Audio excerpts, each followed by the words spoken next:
মৃত্যুর পরে কোরআন শরীফের সূরা তাওবার মধ্যে আছে আবু তালেবের মৃত্যুর পরেও নবী আবার আল্লাহর কাছে হাত তুলে বলছে, আল্লাহ আমার চাচাটারে মাফ করে দেন, আমার চাচা জাহান্নামের আগুনে জ্বলবে। আল্লাহ আমি এটা মাইনা নিতে পারি না। আসমানওয়ালা আল্লাহ কোরআনের আয়াত নাজিল করছে, বন্ধু হাত নামান, আমি মাফ করব না। নামান হাত নামান, খোদার কসম এটা কোরআন শরীফের আয়াত। হাত নামান, আমি মাফ করব না রে বন্ধু। কার হাত নামাইছে? কার হাত বুঝছেন? কার হাত? আপনি বুঝছেন উনি কেডা? আপনি বুঝেন উনি কে? আল্লাহর কি হয় জানেন?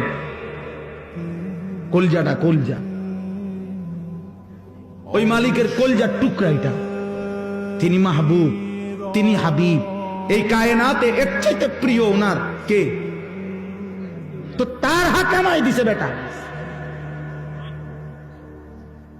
ওনার হাত নামাই দিছে। নামান আপনি, হাত নামান। আপনি কে? আমি কে? বেশি খামখেয়ালি মনে করেন আপনার। ইব্রাহিম আলাইহিস সালাম কোরআন শরীফে আছে, ইব্রাহিম আলাইহিস সালাম ওনার আব্বা আজরকে জাহান্নাম থেকে বাঁচাবার জন্য কত লক্ষবার যে কাকুতি মিনতি করছে কোরআনের মধ্যে আছে।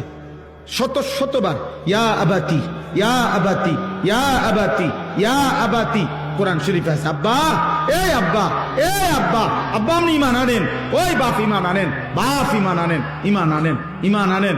আপনার জাহান্নামের আযাব ধরে ফেলবে রে আব্বা, আপনি শয়তানের গোলামি করেন না রে আব্বা। এইভাবে বলছেন।